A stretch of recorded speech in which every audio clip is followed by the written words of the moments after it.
사학위를 받고 그다음에 또 이제 불교 학회 한국 불교 학회에서 불교 상담사 2급을 받고 졸업을 했는데 작년에 이제 지금 나라에서 이제 상담사를 이제 완전히 의사들처럼 이렇게 관리를 하겠다 해서 부랴부랴 다시 1급을 이렇게 시험을 쳐서 합격을 해서 불교 상담사를 지금 자격을 따놓고 있습니다. 그런데 왜 제가 불교 상담학회 상담학과의 그런 주제를 가지고 강의를 하지 않고 멘탈 요가 코칭이라고 하는 이 제목을 갖고 여러분들 앞에서 강의를 하는 것을 잠깐 제가 말씀을 드릴게요. 저는 어릴 때부터 이제 불교를 접했어요. 그래서 누군가가 40년 되었다, 저번에 보사님께서 그러셔서 제가 하면서 같이 가면서 농담으로 저는 50년 됐는데요. 저는 50년보다 더 됐죠. 우리 둘째 고모님이 미군이 스님이셔가지고 막 2~3살 그럴 때부터 법당에서 놀고 저희 마당에서 놀았어요.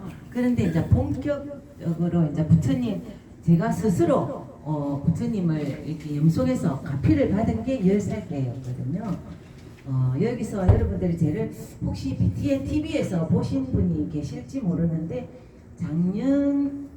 작년인가 재작년 7월 8일쯤에 제가 이제 BTN에 초대를 받아서 제 신행 상담을 쫙 이렇게 한 적이 있어요. 거기서 이제 제가 이렇게 말을 다 했었는데 10살 때 이제 우리 어머니께서 엄청 이렇게 절에 다니시니까 이렇게 저는 뭣도 모르고 엄마는 왜 밤마다 기도를 하시냐 이렇게 물었을 때 이제 그때 오빠가 우리 부산에서 제일 좋은 부산고등학교 그다음 서울대학교를 갔어요. 그래서 엄마가 장사를 하고 오셔서 밤마다 이렇게 부처님을 이렇게 염송을 간세음보살님을 하시더라고. 그래서 어린 나이에 왜 날마다 밤에 저렇게 하실까? 그래서 엄마한테 왜 하냐고 한번 여쭤봤죠 그때. 그러니까 어머니께서 제 질문이 너무 그간지 너도 지금부터 하나의 소원을 마음에서 이렇게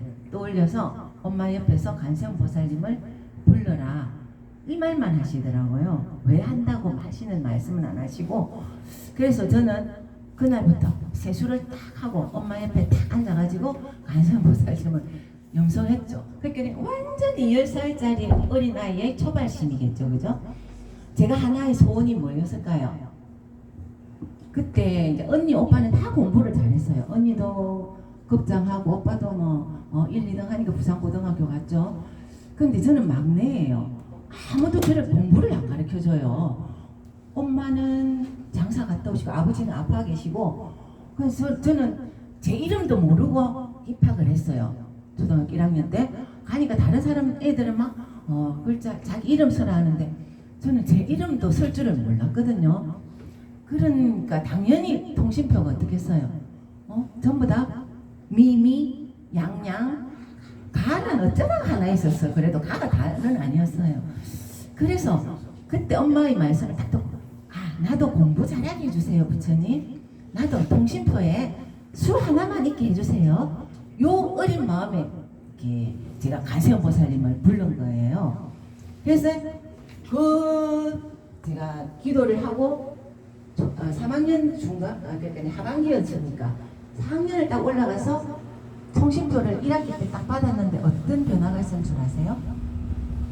반에서 2등이고 수가 2개고 올우였어요. 그래서 제가 어린 나이에 관세음보살님이 뭐지? 부처님이 뭐지? 이 마음이 가슴에 확 와닿는 거예요. 그래서 이거를 이제 그때 아까 스님께서 말씀하시다시피 불교는 인연법인데 제가 그렇게 되기까지는 어떤 일이 있었는지는 또 있어요. 친구들이 5명이 공부 잘하는 아이들이 딱 모이는데 제가 거기 들어가시더라고요. 그러니까 이 친구들과 놀기 위해서는 저도 공부를 해야 되는 거예요. 그러다가 또 한 가지 계기는 그거 시간에 담임 선생님께서 문단 나누기 할 때 여기서 어디에서 문단 나누면 되나 물었을 때 그냥 나도 모르게 손이 딱 들어지는 거예요. 하루는 그래서 여기에요 하고 딱 하니까 선생님께서 맞다 박수를 쳐주시는 거예요. 그때의 그 자신감, 제 인생을 바꾼 게 그 선생님이셨죠. 그래서 그 다음날부터는 국어 시간 준비를 집에서 하는 거예요. 그래서 그 다음에는 왜 이렇게해서 문단이 나뉘는지를 이유까지도 말을 하면은 착착 말을 하게 돼요. 그런 계기가 다가오더라고요. 그러니까 통신표가 그렇게 확 바뀌어서 우리 집에는 약간 이렇게 언덕을 올라가는 집이 좀 못 살았거든요. 그럴 때 이 통신표를 들고 10살짜리, 11살짜리가 부처님이 뭐지? 간세음보살님이 뭐지? 이 화두를 들고 막 좋아가지고 날라갈 듯 이 세상이 다 내 거예요. 그래갖고 집에 갔는데 엄마는 안 계시고 아버지 계셨는데 제가 이거 됐다고 이거 이렇게 보여드려도 별로 좋아도 안 하시는 거예요. 다 언니 오빠가 너무 공부를 다 잘하니까 막내는 막 공부를 하든 안 하든 이런 식으로. 그게 제 인생에서 간세음보살님을 만나고 그때부터 인생이 바뀌더라고요. 반에서 그렇게 하니까 5학년 올라가니까 부급장 추천이 저절로 이름이 나오고 뭐 정교에서 1, 2등 해지고 교장 선생님하고 뭐 모든 일이 사진도 찍고 희한한 일이 저한테 벌어지는 거예요. 그런 마음에서 어린 마음에 불교는 저한테 완전한 하나의 친구같이 간세음보살 가다 친구들이랑 밤에 놀다가 늦게 들어가서 엄마한테 오빠한테 야단 맞겠다. 그러면 지극정성으로 가면서 야단 안 맞게 해주세요 간세음보살님 막 불러 가면은 정말로 야단을 안 받더라고요. 그 어린 마음에 그 신심은 이루 말할 수 없는 그 세월이 제가 그때부터 부처님을 만났다는 거죠. 그렇지만은 체계적으로는 안 배웠겠죠. 그냥 엄마 따라 절에 가서 그냥 절하고 엄마가 하라는 대로 하고 막 이런 식으로 그 중간에 또 가피를 또 한 번 또 받은 게 있는데 지금 그게 문제가 아니니까. 그런데 제가 왜 그렇게 해서 불교 상담학과 동국대학원까지 가고 일반 부산 불교 대학도 전부 다 경전반까지 다 나오고 나서 제가 동국대학까지 갔어요. 그 이론도 저는 불교에 대해서 접해보고 싶어서 했고 그 다음에는 수행도 이제 제가 완전 본격적으로 수행이 한 20년 되거든요. 살다가 너무도 이제 남편도 좋은 사람 만나서 너무도 결혼 초기에 잘 살다가 우리 막내가 중2 사춘기 병을 앓을 때 요때 제가 완전한 수행 그러니까 스승님을 오라지게 또 만나지더라고요. 이렇게 하다 보니까 여기 우리 은정보사님이죠. 저기 진주에 법화경 도랑까지 엄마 따라 또 가서 이렇게 공부를 했거든요. 그런 법화경을 마치고 나니까 진짜 마장이 오더라고요. 우리 집안에 그 평온했던 가정에 어려움이 와서 제가 정말로 목숨 내놓고 불교 수행을 시작한 게 지금까지 한 20년이 됐거든요.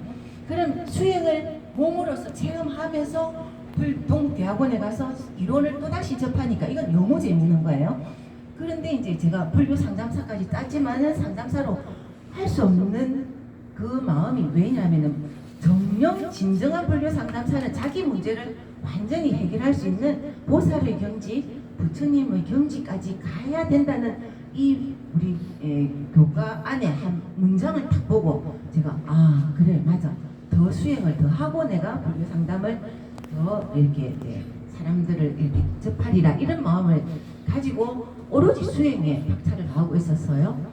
그 와중에 제가 불교 상담 자격증을 따고 가마 보니까 이 불교라는 것을 일반인들한테 또는 학생들한테 이렇게 하기에는 이 불교가 너무 어려운 거예요. 저는 너무도 오랫동안 달려왔지만은 일반적으로 이렇게 하기는 너무 힘든데 거기서 제가 이제 우리 상담학회 이제 워크숍에 다니면서 코칭이라는 제 일기 선생님을 만났는데 이 코칭에 대해서 들으니까 상담이랑 조금은 비슷하면서도 쉬운 거더라고요. 접근하기가 일반인들이나 그 다음에 젊은이들이 접근하기 쉬운 게 이게 코칭이네. 요거를 제가 이렇게 꿀꺽 삼켰어요. 그런데 또 그러다가 보니까 우연히 제가한테 이제 연락이 왔는데 스포츠 선수들을 대상으로 하는 멘탈 코칭을 이렇게 서울에서 일본에서 유명한 스포츠 멘탈 코치가 쩌기상이라는 사람을 이렇게 초빙해서 하는데 주말마다 KTX 타고 와서 완전 빡시게 토요일, 일요일 하루 종일 이제 강의를 듣고 내려오고 그 다음 또 주말 올라가고 이런 거를 해서 자격증을 따는 과정이었는데 돈도 엄청 비쌌어요. 그래서 그거를 제가 앞으로 불교 상담만 갖고는 되지 않겠다. 이게 너무 어려우니까 쉬운 코칭이라는 거는 또 어떤 건지 한번 내가 배워보자 하고 제가 멘탈 코칭 스포츠 앞에 만약에 붙는다면 스포츠 선수들을 대상으로 하는 스포츠 멘탈 코칭까지를 배웠습니다. 그래서 이제 그 자격증을 따고 또 우리 한국 심리학회 상담 심리학회 협회가 있어요. 거기서 KAC라는 또 코칭 일반 코칭 자격증까지 땄는데 제가 불교를 완전히 공부를 해보고 수행을 하고 이 멘탈 코칭에 대해서 접했을 때는 이거는 두 개를 접목을 시켜야 되겠구나. 코칭만 하는 사람들은 기술적으로 언어적인 기술을 가지고 하지만 나는 수행의 우리 불교의 장점인 정말 수행과 이 노하우 부처님의 법을 함께 녹여가지고 코칭이라는 이 하나의 기술과 접목시켜야 되겠다 싶어가지고 공부를 했고 제가 조금 제 나름대로는 이렇게 뭔가가 감이 오게끔 이렇게 체계를 잡아서 일반 선수들을 제가 코칭도 해봤습니다. 그러니까 이종격투기 선수도 우리나라 그 챔피언이었어요. 일본. 근데 저를 만나고 일주일 후에 일본에서 그 방어전이 있었는데 선생님 전혀 연습이 안 되고 집중이 안 돼요. 그런데 보통은 이렇게 뭔가가 운동 선수들은 운동 뭔가 열심히 이렇게 체력 단련하고 막 이렇게 하면은 운동 연습을 많이 하면은 성적이 나올 줄 알잖아요. 그런데 아니더라고요. 선수들이 멘탈이 자기 나름대로 딱 무너져가 있는 상태에서는 아무리 이게 운동 연습을 해도 이게 성적이 실전에 가서는 안 나오는 거예요. 그래서 제가 그 선수랑 코칭을 딱 했는데 그 선수의 마음에 있는 들어보니까 하나의 뭔가 자기가 꽂혀가 있는 부분이 있어요. 그거를 탁 터치를 했더니 선생님 알겠습니다.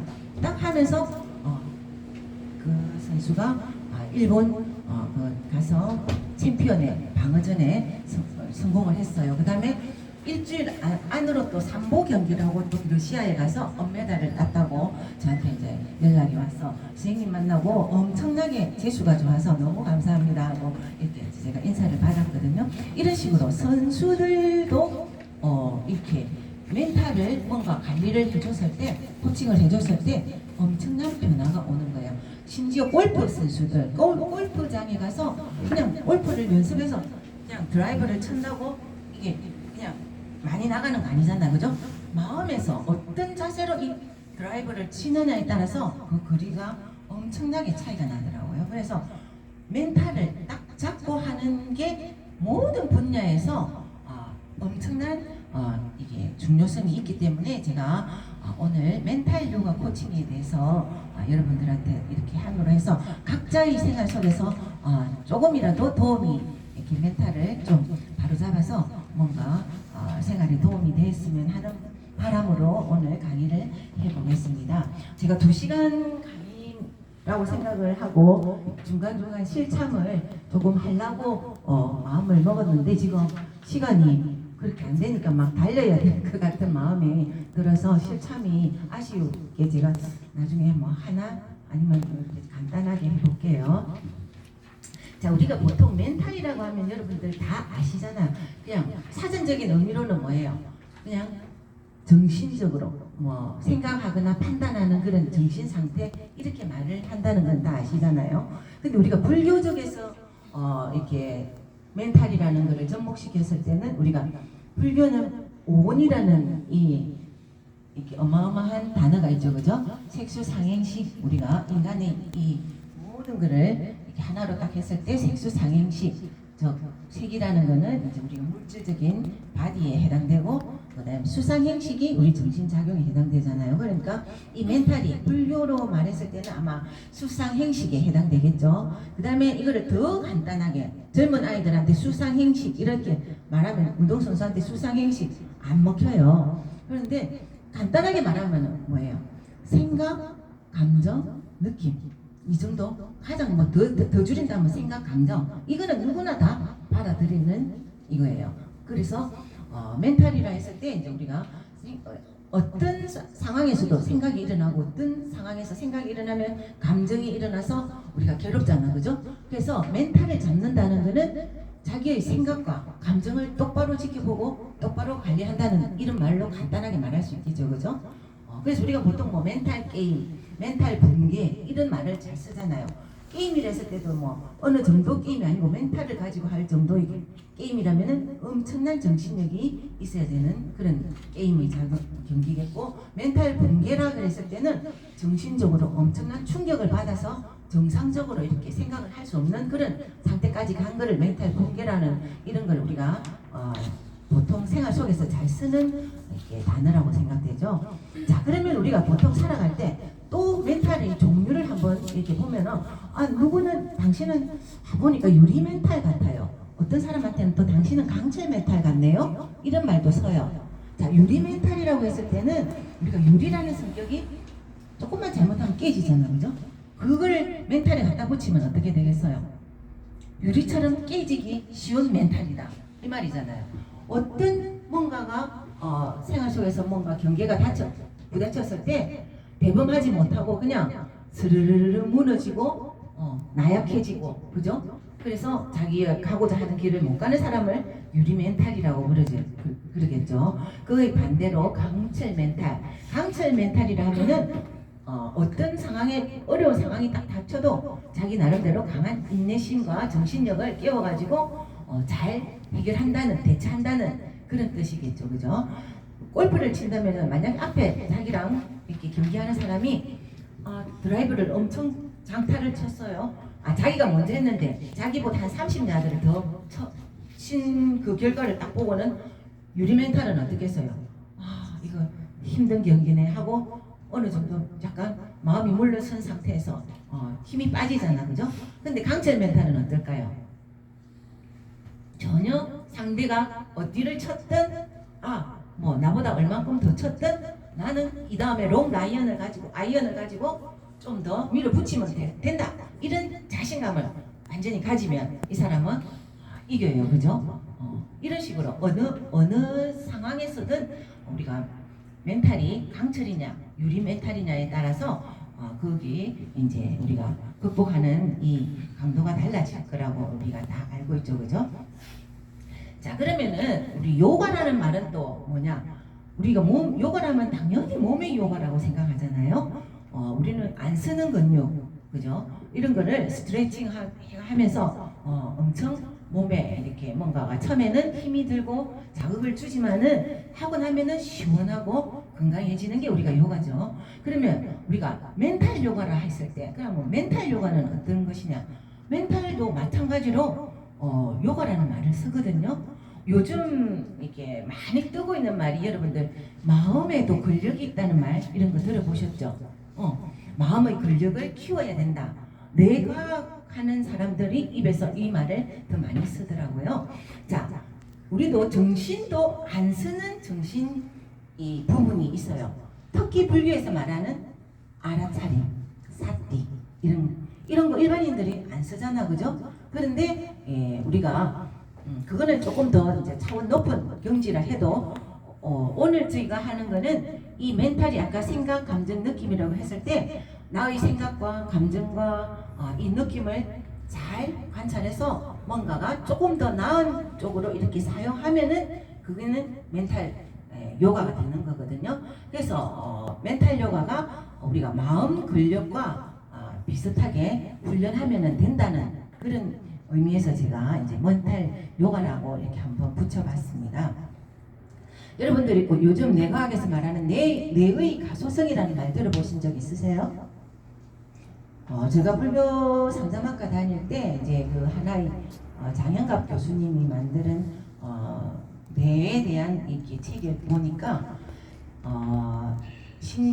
세계적인 신경이 뇌 과학자들과 달라이라마 스님께서 이렇게 이제 대담을 할 때 달라이라마께서 과학자들한테 신경과학자들, 정신과 과학자들한테 물었어요.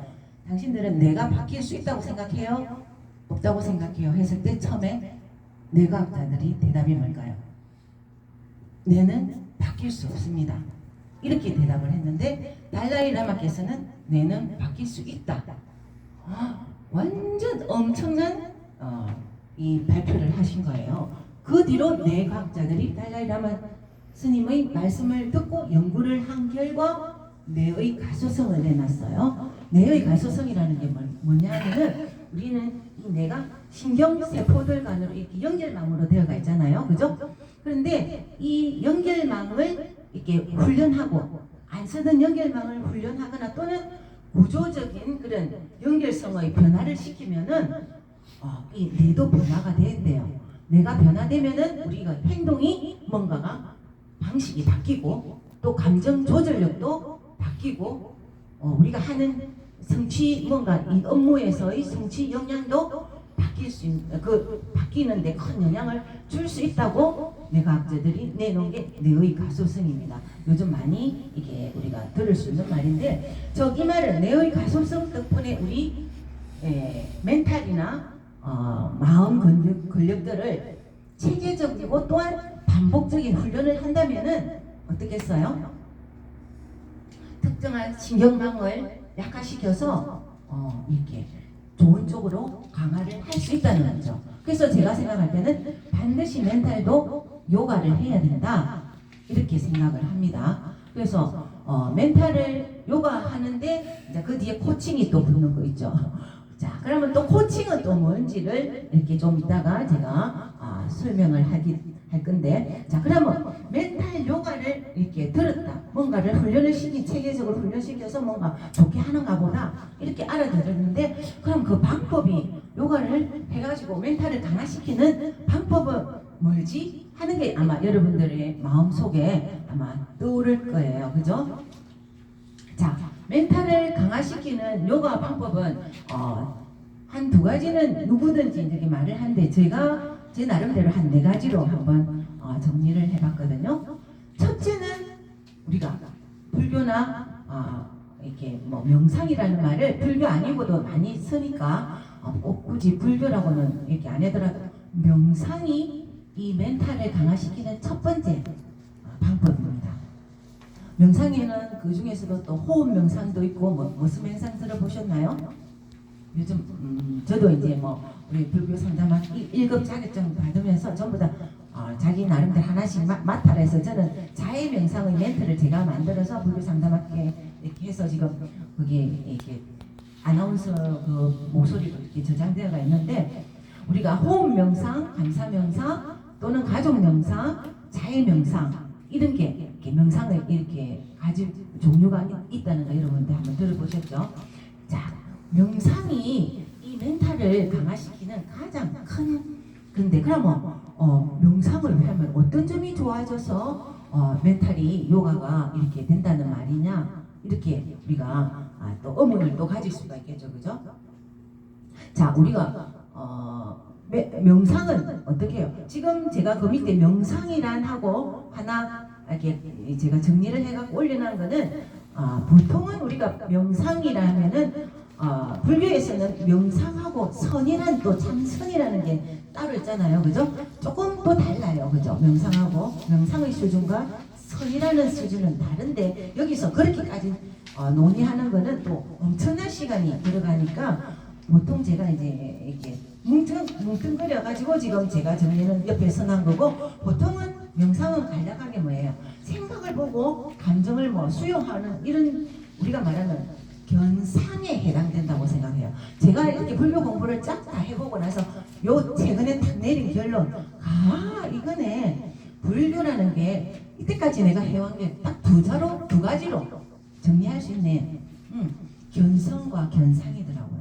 나의 성품을 보는 그런 참성, 결국은 견성을 들어가야 되는데 그 전까지는 이때까지 해온 거는 나의 상을 보는 견상을 내가 했네. 그 다음에 지금 견성으로 하고 있구나. 이렇게 이제 했는데, 명상은 이게 견상에 뭐 우리가 건강경에서 말하는 그 사상의 자기의 상을 보는 것이 이렇게 저는 명상이라고 이렇게 생각하는데, 일단 우리는 다른 이게 젊은 사람인 일반인들한테 말을 할 때 몸과 마음을 고요히 가라앉히 가지고 눈 딱 감고 자세히 앉아 있는 이 폼, 이 또르도록 먼저 그 폼을 먼저 앉도록 하잖아요, 그죠? 그런데 가만히 눈 감고 앉아서 멍 때리라고 하는 게 명상이 아닌데, 젊은이들한테 이렇게 시키면 그냥 멍 때리다가 자버려요. 코를 글글 이렇게 골면서 자거든요. 그러나 우리가 알고, 우리는 이제 불교를 하니까 그런 거 아니라는 건 아시죠, 그죠? 깨어 있어야 되잖아요.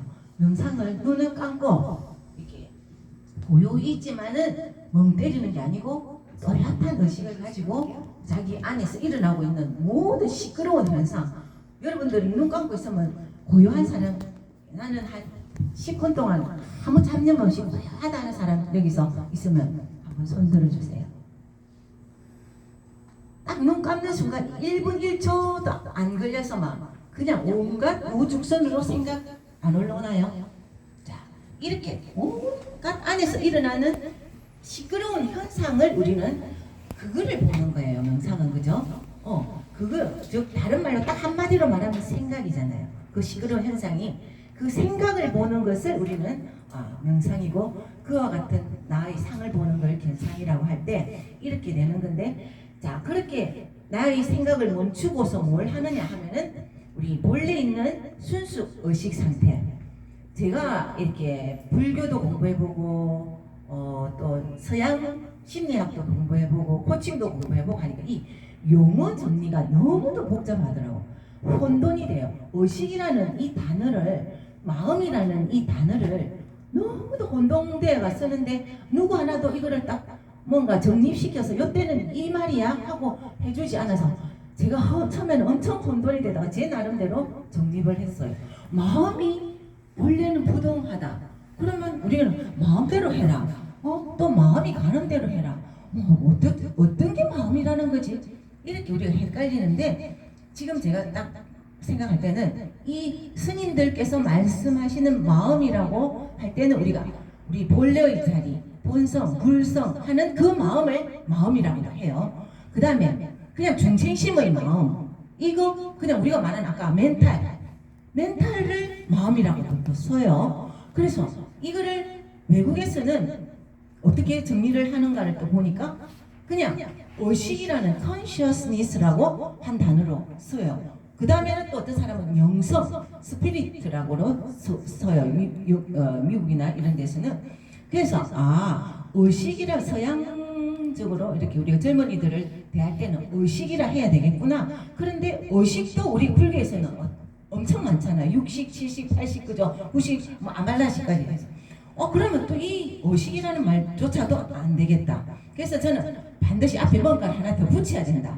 그래서 우리가 가장 이렇게 잘 소화하는 순수 의식, 우리가 말하는 저도 초월 의식도 배웠는데, 초월 의식, 순수 의식을 이렇게 말을 하면은 조금 구분이 되겠구나 이래 생각해서 제가 지금부터는 그 마음이라는 것은 멘탈과 같은 뜻에서 쓰고 이 본래의 자리는 순수 의식을 용어를 쓰도록 하겠습니다. 그래서 우리는 명상을 해서 고요히 마음을 가라앉혀서 본래 있는 순수 의식 상태, 자, 요거와 하나 되는 편안하게 해지는 우리가 행위 과정을 간단하게 젊은이들이나 일반인들한테 명상이다 라고 설명하면 빨리 조금 그래도 알아듣더라고요. 자, 그랬을 때 우리가 순수의식 상태는 그러면 뭔데, 순수의식 상태가 되면 어떤 점이 좋은데 이 의문이 또 들잖아요, 그죠? 그래서 제가 아까 제 앞에서 하신 스님께서 저는 제 시간을 이렇게 뭔가 하셨지만은 제가 할 부분을 스님께서 대신 많이 해주셔서 한편으로는 감사했습니다. 우리가 불교에서 말하는 그 불성, 본래심, 본래 면목의 그런 자리로 가는데 필요한 부분을 잘 말씀해 주시더라고요. 중복이 될 수도 있겠죠. 자, 제가 일단 정리한 순수의식이란, 지금 우리 멘탈 코칭에서 잘 쓰는 인간 본연의 자세라고 이렇게 써요. 거기서는 뭐 순수의식 이런 말 안 쓰거든요. 운동선수들한테는. 그래서 본연의 자세, 똑같은 말이 순수의식 상태라는 건데, 자, 이거는 우리가 불교인이니까 너무도 잘 알죠. 빠르게 제가 한번 보면은 뭐 다른 말로는 공적연지, 또 스님들이 뭐 한 물건 또는 뭐 주인공 자리, 주인공, 본래 면목 이렇게 나타내는데, 그러면 이게 이제 우리 뇌과학적으로 현대인들이 말할 때는 전두엽이 활성화된 상태. 우리가 부처님이 이 앞에 이렇게 뭔가가 이게 다이아몬드 같은 거 박혀가 있잖아, 그죠? 제3의 눈 하는 이렇게 마음의 눈이 딱 불심이 그게 딱 깨는 여기 있듯이 이 우리의 뇌의 요 앞부분이 전두엽인데 그 중에서도 전두엽이라는 게 있는데, 이것이 활성화가 되면 우리가 공적영지 상태, 이 뇌의 상태랍니다. 뇌의 부위는 전두엽이 활성화돼야 되는 그런 상황이에요. 저도 수행을 하다 보면은 체험을 해보니까 어느 날 눈알이 두 개가 안으로 이렇게 다 모이는 이게 뭐지? 자꾸만 보는데 안으로 이렇게 뭔가 당겨지는 느낌? 여기서 막 이렇게 욱신욱신한 그런 느낌을 체험을 저도 해봤는데, 그거는 이제 뭐 완전한 그런 건 아니겠지만 전조적인 그런 느낌까지도 저도 해보니까 이 전두엽이라는 자리를 저는 딱 듣는 순간에 제가 여기 거기구나 하는 감은 잡기 쉽더라고요. 자, 이게 우리가 다른 말로 또 간단하게 말하면 분별심, 우리 모든 걸 분별심 있게 보는데, 분별심 없이 객관적 관찰자의 눈으로 볼 수 있는 그런 상태라고 하면은 누구나 조금 더 이해하기가 쉬울 겁니다. 그리고 이 상태가 되면은 우리 마음에서 용서, 연민심, 감사, 수용, 사랑, 이 단어들, 이런 것들이 샘솟는 이런 작용이 억지로 하려고 해서가 아니고 자연스럽게 저절로 올라오는 그런 경지가 우리가 순수의식이 되었을 때의 상태겠죠.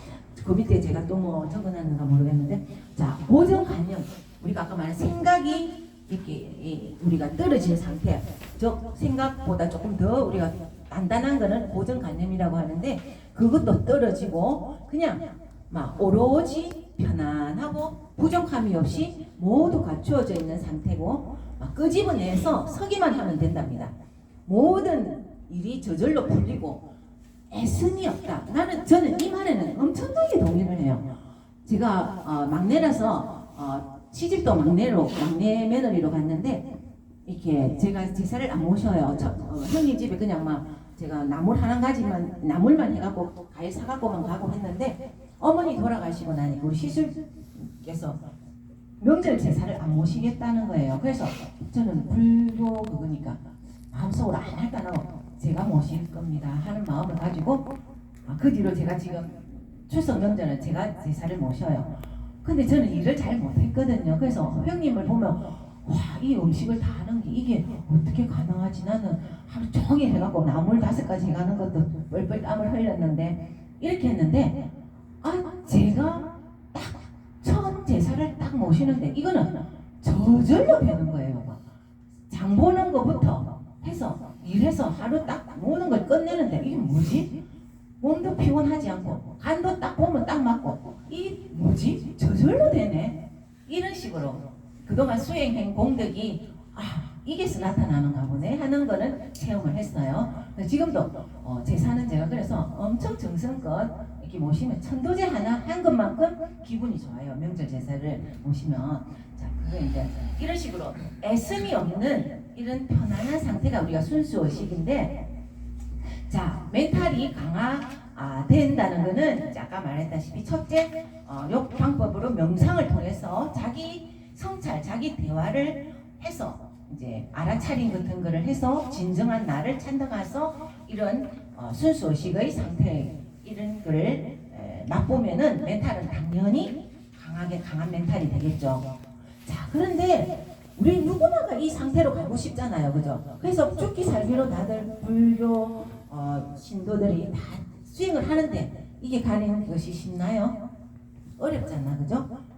조금씩은 가까워지고는 있는데, 그런데 가까워지는 것보다 어려워하는 사람들도 너무 많더라고요. 그런데 이거는 순수의식을 우리가 가는데 뭔가 방해하는 요소가 있구나, 그거를 빨리 캐치하면 되겠구나. 저는 이제 그게 정리가 되더라고요.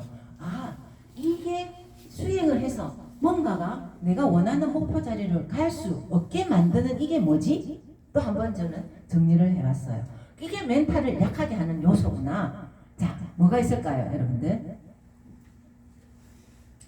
자, 참 이거 하기 전에 제가 네 가지를 다 말씀을 먼저 한 드려볼게요. 습관 변화시키기, 자, 생각, 감정 알아차리고 바라보기, 탈동일시, 현실에 끼어있기, 이렇게 하는 게 이제 멘탈 강화하는 요가 방법인데 하나하나씩 제가 몇 가지 이렇게 지금 명상 안에는 이제 생각 알아차리고 현실에 끼어나기 이거까지가 이제 한 것 같고 조금 있다가 이제 습관 변화시키는 거 하나 해드릴 겁니다. 자, 그 다음에 우리가 순수의식의 방해 요소부터 한번 짚고 넘어가겠습니다. 자, 순수의식을 방해하는 가장 큰 방해꾼이 우리가 생각입니다. 아까도 말했다시피 눈을 감고 명상을 한다고 했으면 1분 1초도 가만히 안 있고 내 안에서는 온갖 잡생각이 막 떠올라가지고 아유 나는 명상할 체질이 아닌가 보다 하고 포기하는 사람들도 많더라고요. 그죠? 자, 우리는 생각이 중독되어 살고 있고 또 생각을 모아서 나라고 생각하고 살죠. 그죠? 자, 그러면 생각이 또 굳으면 아까 말했듯이 관념이 되거든요.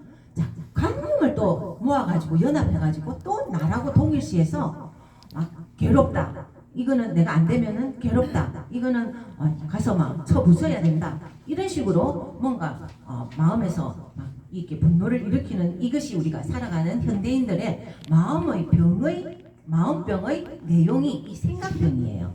원래는 그죠?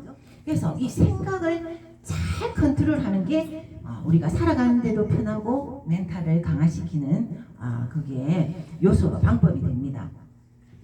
의식이 약한 사람들이 이렇게 멘탈 이렇게 특징을 보면은 뭐 또 멘탈이 약하거나 의식이 약한 사람은 뭔가 생각이 하나 딱 떠오르죠. 그러면은 생각이 그냥 소로로로로 빠져들어요.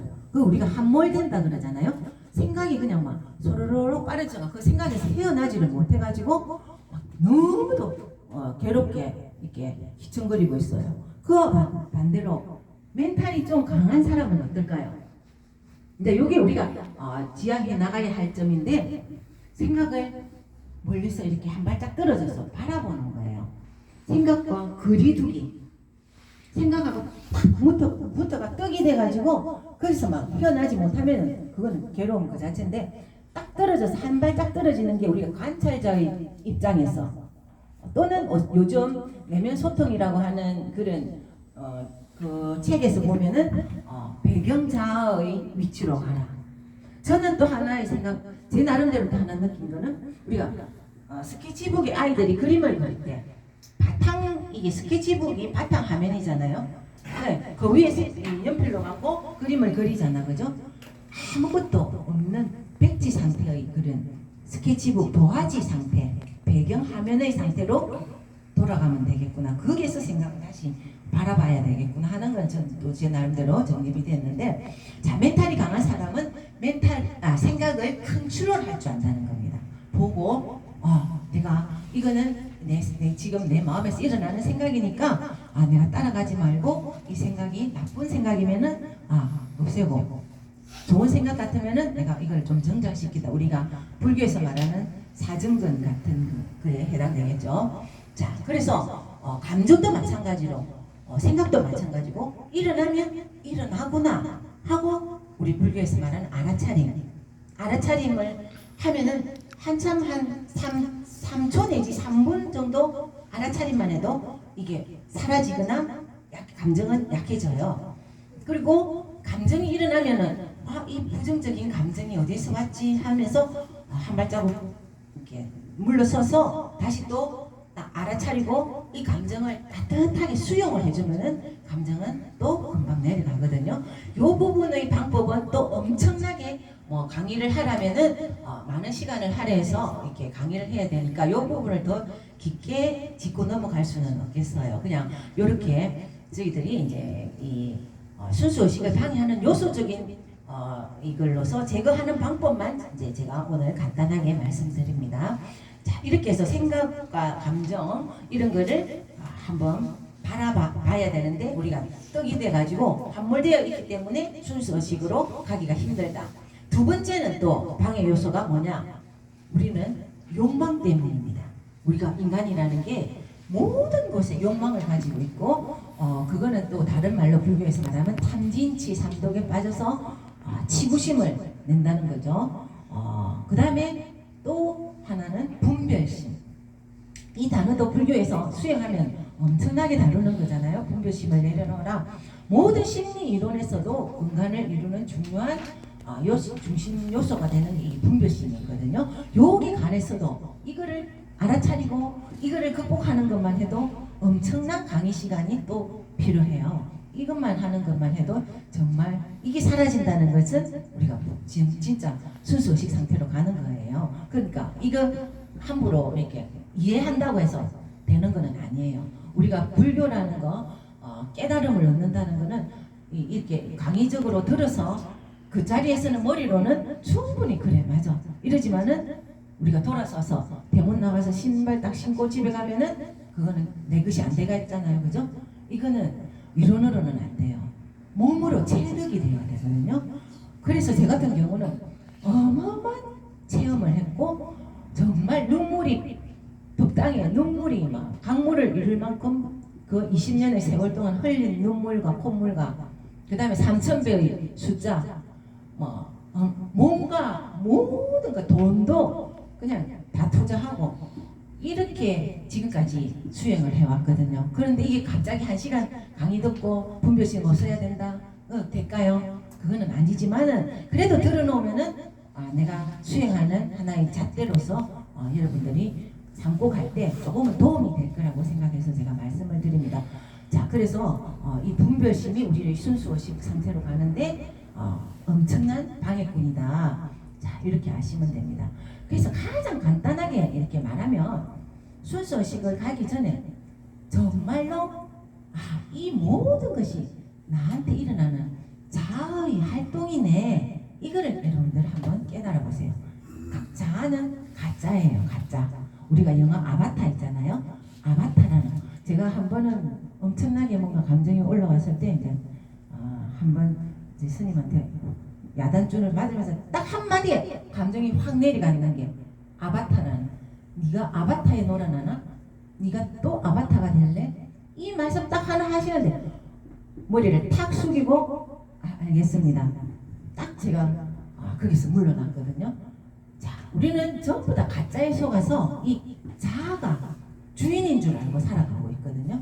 그래서 우리가 공부하는 진짜 그거는 나의 자아를 살펴보고 이 자아를 이겨내는 거거든요. 그래서 순수의식인 본래 면목 자리로 가는 게 우리 불교에서의 공부 목표이듯이 자, 우리 멘탈 코칭, 요가 코칭에서도 멘탈을 강화하는 요가를 하는 가장 좋은 방법입니다. 요거는 이 요소를 방해 요소를 없애고 좋은 명상을 해서 이렇게 멘탈을 강화하는 게 가장 좋은데 이거는 엄청난 시간이 필요하다는 사실은 여러분들이 조금 알아주시면서 들으시면 좋을 것 같습니다. 자, 그 다음에 이제 제가 우리가 멘탈 요가 코칭이라 했으니까 코칭에 대해서 또 한번 말씀을 드려야 되겠죠. 자, 일반적으로 코칭이라는 거는 코칭을 가장 일반적으로 멘탈이 붙지 않는 코칭의 정의는 우리가 개인의 변화와 발전을 지원하는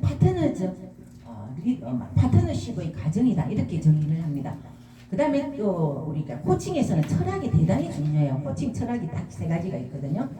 인간은 누구나 무한한 가능성을 내재하고 있다.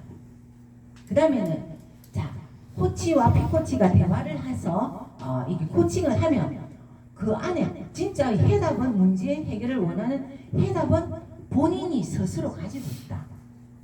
그 다음 3번째 코치와 피코치가 뭐 선생님과 학생과 같이 이렇게 상하 관계에서 가르치는 것이 아니고 파트너적인 동등한 입장에서 서로 대화를 한다는 이 철학 하에서 코칭을 합니다. 저는 이 코칭의 철학에 반해서 이거는 불교랑 너무도 다 똑같네. 우리도 기독교에서 하느님이 다 해준다고 하는 그런 뭔가 종교관하고 우리 불교는 어때요? 나를 보고 내가 모든 것을 바꿔 나간다는 게 불교잖아, 그죠? 그래서 이 코칭이 불교와 참 이렇게 접목시켰을 때 좋겠다 하는 부분을 저는 코칭의 철학에서 제가 반했거든요.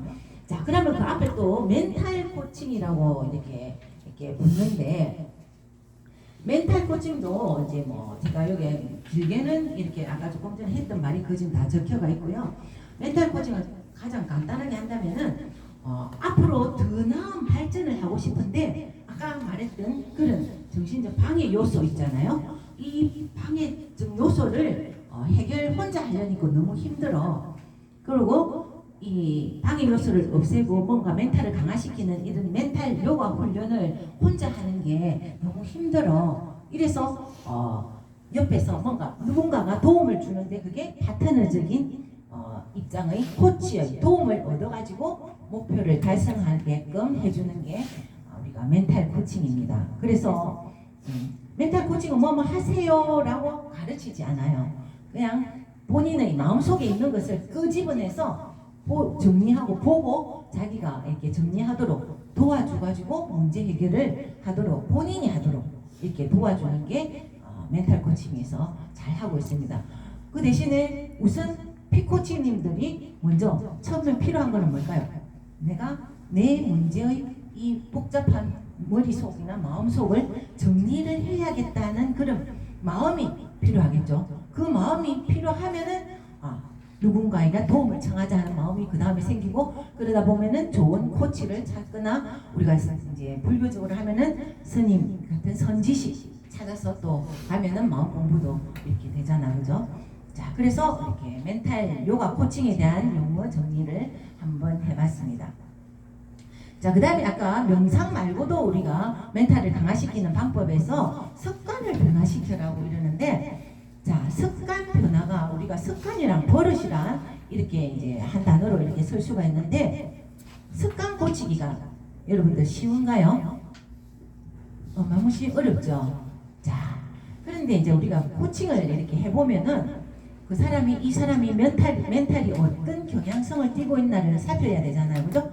그런데 제가 딱 봤을 때 멘탈의 경향성을 딱 빨리 볼 수 있는 것이 뭐냐면은 어떤 자극을 딱 받았을 때, 우리가 생활 속에는 다 자극을 받잖아요. 그게 우리가 불교적으로는 경계에 이렇게 부딪힌다 이라는 말도 쓰는데, 뭔가 자극을 딱 받았어. 말이나 다른 사람으로부터 말이나 행동이나 뭐 의도적인 그런 이렇게 자극이 왔을 때 이 사람이 어떤 반응을 하는가를 딱 보면은 이 사람의 멘탈 경향성을 이렇게 캐치할 수가 있죠.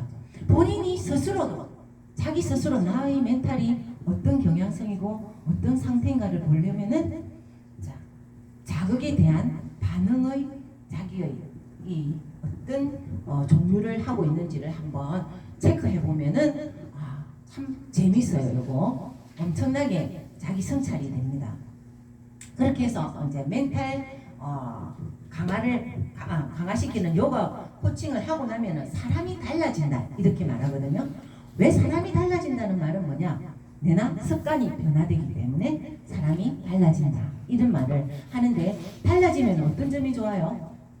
자기 조절력이 강화되고 또는 도덕성이 높아지고 윤리성도 좋아지고, 그 다음에 또한 타인 존중, 배려심도 좋아지고, 끈기, 집중력, 충동, 통제력 이런 것들이 다 업되면서 다 좋아져서 이 습관 변화시키는 게 엄청나게 중요합니다. 그러면 자, 본인이 각자가 지금 한번 나는 어떤 경향성이 있는지 한번 마음속으로 한번 생각해 보세요.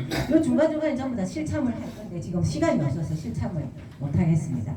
자, 일단 외부에서 자극이 들어왔어요. 보통 우리는 이거를 불교적으로 말하면 어떻게 해요? 오감, 아니 빛을 신의 이 오감이 바깥 대상을 경계를 딱 접했을 때 그게 우리가 촉이라 하잖아요.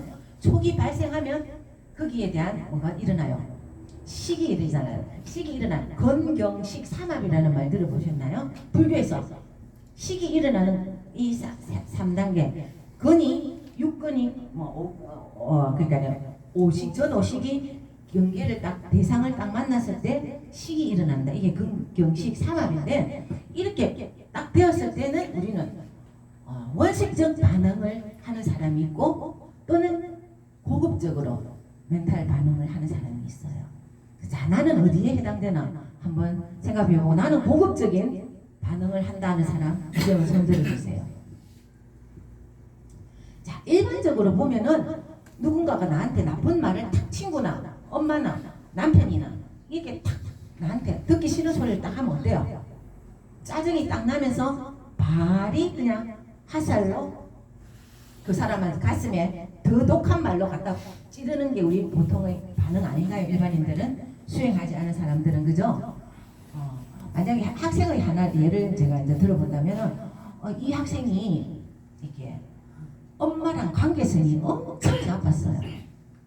엄마가 어릴 때부터 잘 키우려고 했는데 너무도 사사건건 간섭을 하는 거예요. 얘를. 그러니까 애가 막 엄마 말이라면 딱 듣기 싫은 거예요. 그래서 엄마가 말 딱 하면 막 엄마의 말에 몇 배를 더 사갖고 3을 딱 사갖고 엄마 가슴에 탁 던지는 아이였거든요. 근데 이 애가 어느 정도로 가슴에 엄마가 싫은지 제가 그 반응이 원색적 멘탈 반응이 났는가를 보고 깜짝 놀란 게 어느 날 얘가 영어를 잘했어요. 엄마가 막 잘 키울기라고 막 영어 유치원부터 해서 막 영어 학원 무슨 학원 다 보냈잖아요. 그래서 초등학교 때까지 영어가 1등이었어요. 중학교 1학년 때까지 1등으로 했어요. 그런데 어느 날 영어 점수를 딱 받아왔는데 완전 반토막 이상이 다운된 거예요. 엄마가 깜짝 놀라가지고 이게 뭐지 해갖고 이제 애랑 완전 전쟁이 일어나는 거예요. 그런데 결과적으로는 이렇게 애가 뭐 알았던 영어 단어가 다 없어지겠어요? 문법적인 게 다 뭐 갑자기 뭐 없어지겠어요? 아니잖아, 그죠? 간단하게 제가 말씀을 결론을 드리면은 어느 날 영어 선생님이 바뀌었어요, 애한테. 새로운 영어 선생님이 왔는데 인사를 하고 싹 나갈 때 복도에서 이 아이 옆을 싹 스쳐갔어요. 그랬는데 그 선생님한테서 향수 냄새가 났어요. 근데 이 향수가 우리 엄마랑 똑같네. 엄마와 똑같은 향수를 썼어요. 그 뒤에 이 아이는 이 영어 선생님이 꼴도 보기 싫은 거예요. 똑같은 향수를 쓴다는 거는 이 선생님도 우리 엄마와 똑같은 성향이야. 이게 자기 스스로가 하나의 관념을 딱 이렇게 만들어가 카테고리를 만들어 놓고 영어 공부는 안 하고 시험도 지 맛대로 그냥 체킹을 한 거예요. 와, 이 정도로 심리적인 이 엄마와의 관계가 이렇게 했을 때 반응이 와, 이렇게도까지도 반응을 하네. 이제 그거를 봤는데 일반적인 행동 반응까지 이렇게 간 얘는 그런 경우고 보통은 이 집에서 대화하다가 뭐 엄마가 너 왜 아침마다 가고 나면 책상 위가 그 정도로 어질러져가 있냐 막 잔소리를 해요. 그러면 애는 나는 이 문제집 풀 때 이 책이 여기 있고 여기 있으면 딱 빨리 손을 잡기 위해서 그건 어디 자기 나름대로 정리되어 있는 거예요. 그런데 엄마는 막 이제 잔소리 정리 안 한다고 책상 정리한다고 해요. 그러면 이 멘탈 요가 코칭을 받기 전에는 엄마랑 싸우는 거예요. 엄마는 내가 뭐 때문에 이렇게 해놓는지 모르면서 왜 나한테 그래요? 하면서 막 달라들겠죠. 그러면 또 엄마는 또 엄마라고 또 막 이렇게 뭐라 하겠죠. 그럼 전쟁이잖아요. 근데 제가 학습 코칭도 해봤거든요. 학생들 학습 코칭 이렇게 하고 난 학생이 바뀌어가지고 어떻게 되느냐. 엄마가 그렇게 잔소리를 할 때는 무슨 이유가 있을 수 있네. 그냥 엄마가 말씀하실 때 듣고 꿀꺽 삼키고 내 입장을 먼저 말하지 않고 그래요. 내가 이렇게 나는 이런 이유로서 이렇게 어질러놨지만 엄마가 볼 때는 어질러져 있겠네. 그러면 내가 아침에 막 그냥 다 한 군데 모아가지고 이렇게 동계놓고 가면 되겠네 하는 이걸 자기 스스로가 성찰을 한 거예요. 자기와의 대화에서 내가 어떻게 하면 저 잔소리를 안 들을 수 있을까? 엄마의 화가 안 날 수 있을까? 자기와의 대화를 순간 해보니까 나는 이렇게 했으면 되겠다. 이렇게 하고 나서 엄마한테 엄마 죄송해요. 엄마 입장에서 보면 충분히 그럴 수 있겠네요. 엄마 화가 나실 수 있겠어요. 제가 다음부터는 고칠게요. 좀 정리하고 갈게요. 이런 반응이 나타난다는 거예요. 그거는 얼마나 고급져요. 그래서 제가 멘탈 코칭하면 학생들이나 사람들한테 고급진 반응을 해라. 우리가 명품 좋아하잖아요. 가방만 명품 든다고 좋은 게 아니고 나의 멘탈을 고급지게 해서 고급진 반응을 해봐라. 이걸 이제 목표로까지 이제 제가 애들한테 말을 하면 엄청 애들도 가슴에 와닿아해요.